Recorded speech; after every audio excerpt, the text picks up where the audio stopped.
51 years मेरी as है और पिछले 40 साल से मैं फिल्में देख रहा हूँ। हफ्ते में 20 फिल्में देखता हूँ। 40 साल में अगर हफ्ते में 20 फिल्में देखी हैं तो मैंने कितनी हज़ारों फिल्में अभी तक देख ली होंगी। फेस्टिवल में तो उस वक्त ही जाएगी जब उस फिल्म में कोई दम होगा। तो वकरी को पाकिस्तान में ऑडियंस जो देखने गई उन्होंने पसंद किया। दम है इसीलिए साउथ वेस्ट में गई, दम था इसीलिए ओहायो में क्लीवलैंड इंटरनेशनल फिल्म फेस्टिवल में गई, दम है इसीलिए अमेरिका के सबसे पुराने फिल्म फेस्टिवल सैन फ्रांसिस्को में जा रही है, दम है जब loss Angeles Asian Pacific film festival में जा रही है। दम नहीं होता तो नहीं जाती। दुनिया भर में पाकिस्तानी कंटेंट यानी उर्दू को कॉम्पीट कर रही है हिंदी फिल्में, कॉम्पीट कर रही है तमिल फिल्में, कॉम्पीट कर रही है तेलुगु फिल्में, कॉम्पीट कर रही है कन्नड़ा फिल्में, मलयालम फिल्में, जिसकी बहुत बड़ी ऑडियंस है। हम कहीं नहीं स्टैंड करते हैं।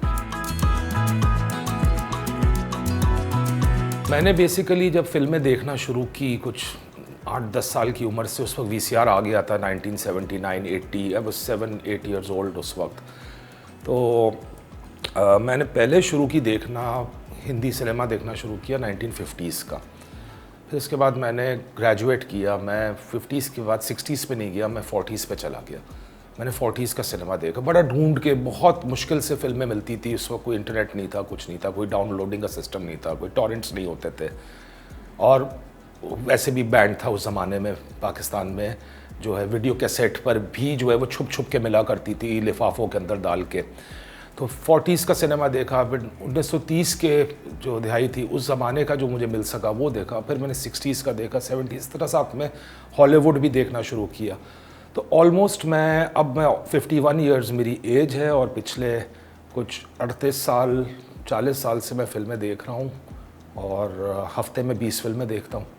तो आप अंदाज़ा लगा सकते हैं, कैन डू द मैथ, कि 40 साल में अगर हफ्ते में 20 फिल्में देखी हैं तो मैंने कितनी हज़ारों फिल्में अभी तक देख ली होंगी। तो एक सर्टन वो नहीं था कोई कि कौन सी फिल्म ने मुझे इंस्पायर किया। Film as a whole, the cinema, उसने मुझे बड़ा इंस्पायर किया हुआ था हमेशा से।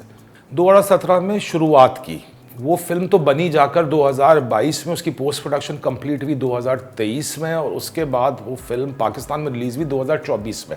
वो फिल्म ये है वकरी, जिसके पोस्टर आर्टवर्क के सामने मैं बैठा हुआ हूँ। 2017 में मैं बात कर रहा था इरम परवीन बिलाल से, जिसने उस वक्त एक फिल्म बनाई थी जोश, जो पाकिस्तान में 2013 में रिलीज़ हुई थी। मैंने कहा तुम और फिल्में बनाओ। तो फिर इस तरह से बातचीत शुरू हुई।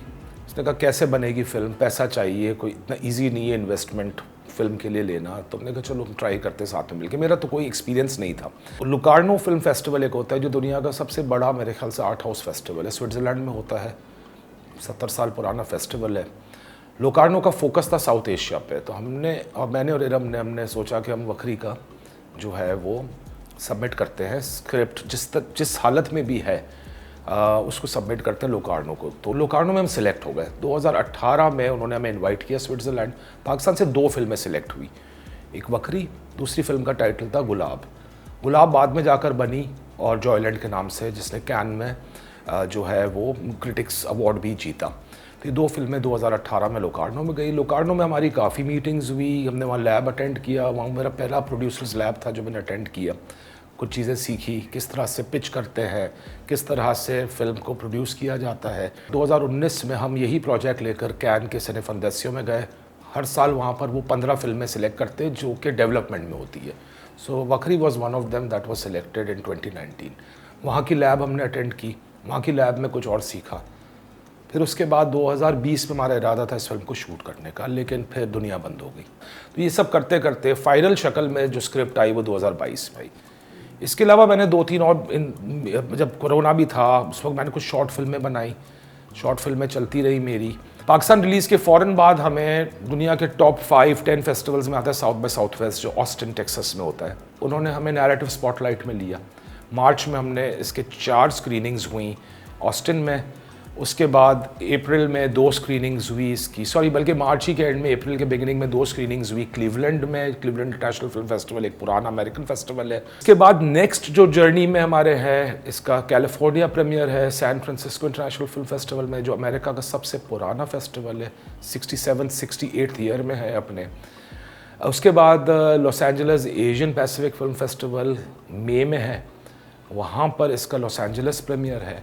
और इसके आगे भी जून की भी प्लानिंग हुई है, लेकिन अनफॉर्चुनेटली अभी मैं उनके नाम नहीं ले सकता हूँ क्योंकि अभी ऑफिशियल अनाउंसमेंट उन फेस्टिवल्स ने पब्लिक अनाउंसमेंट नहीं किए हुए, but the journey is going on. Ultimate goal is कि इस फिल्म को प्लेटफॉर्म पे ले जाया जाए, लेकिन अगेन जैसे आप जानते हैं सारे कि इतना आसान नहीं है प्लेटफॉर्म में एक पाकिस्तानी फ़िल्म को ब्रेक थ्रू करने का। उसके लिए बहुत काम करना पड़ रहा है और वो काम हम कर रहे हैं, और हमारी कोशिश है कि फ़िल्म किसी अच्छे प्लेटफॉर्म पे चली जाए। लोग यहाँ कहते हैं एक फेस्टिवल फिल्म है, no there is no such formula, it is either a feature film, a commercial feature film और an art house film. There is no such thing as festival film. Festival में तो उस वक्त ही जाएगी जब उस film में कोई दम होगा। तो इतना मैं ज़रूर कह सकता हूँ कि वकरी को पाकिस्तान में ऑडियंस जो देखने गई उन्होंने पसंद किया, लेकिन देखे बगैर जिन्होंने सोशल मीडिया पे ट्रोलिंग की और कहा कि ये जो है एक पाकिस्तान की तारीख़ की बेहुदा तरीन फिल्म है, ठीक है, या इसका किसी ने जो है वो यूट्यूबर ने रिव्यू किया कि भाई हम इसको वकरी को under an Islamic lens review करना चाहते हैं, कर रहे हैं, तो देखे बगैर ये ना करें। आप ज़रूर चांस दें, देख लें। दम है इसीलिए साउथ बाय साउथ वेस्ट में गई, दम था इसीलिए ओहायो में क्लिवलैंड इंटरनेशनल फिल्म फेस्टिवल में गई, दम है इसीलिए अमेरिका के सबसे पुराने फिल्म फेस्टिवल सैन फ्रांसिस्को में जा रही है, दम है जब loss Angeles Asian Pacific film festival में जा रही है। दम नहीं होता तो नहीं जाती। कोई हमारी सिफारिश नहीं है और कहीं सिफारिश चलती भी नहीं है इस तरह से। It's all on the merit of the film. Pakistan में अगर फिल्म नहीं चलेगी तो दुनिया भर में भी नहीं चलेगी, इस चीज़ की मैं आपको लिखकर गारंटी दे सकता हूँ। तो आप कंटेंट बनाएं अपने हिसाब से, लेकिन उसको टेक्निकली इतना स्ट्रॉन्ग करें कि वो हर मार्केट में पसंद की जाए और हर मार्केट से उसका जो कंटेंट है, टॉपिक है, वो रेजोनेट कर सके। बहुत ही मुश्किल है पाकिस्तान से बाहर फिल्म को रिलीज़ करना, बहुत पैसा खर्च होता है और दुनिया भर में इतना कंटेंट अवेलेबल है कि जो डिस्ट्रीब्यूटर बाहर है वो आपकी फ़िल्म लगाएगा जुम्मे को ज़रूर, हफ्ते को उसका चांस देगा, इतवार को चांस देगा, मंडे को उतार के फेंक देगा वो उसको। दुनिया भर में पाकिस्तानी कंटेंट यानी उर्दू को कॉम्पीट कर रही है हिंदी फिल्में, कॉम्पीट कर रही है तमिल फिल्में, कॉम्पीट कर रही है तेलुगु फिल्में, कॉम्पीट कर रही है कन्नड़ा फिल्में, मलयालम फिल्में, जिसकी बहुत बड़ी ऑडियंस है। हम कहीं नहीं स्टैंड करते हैं।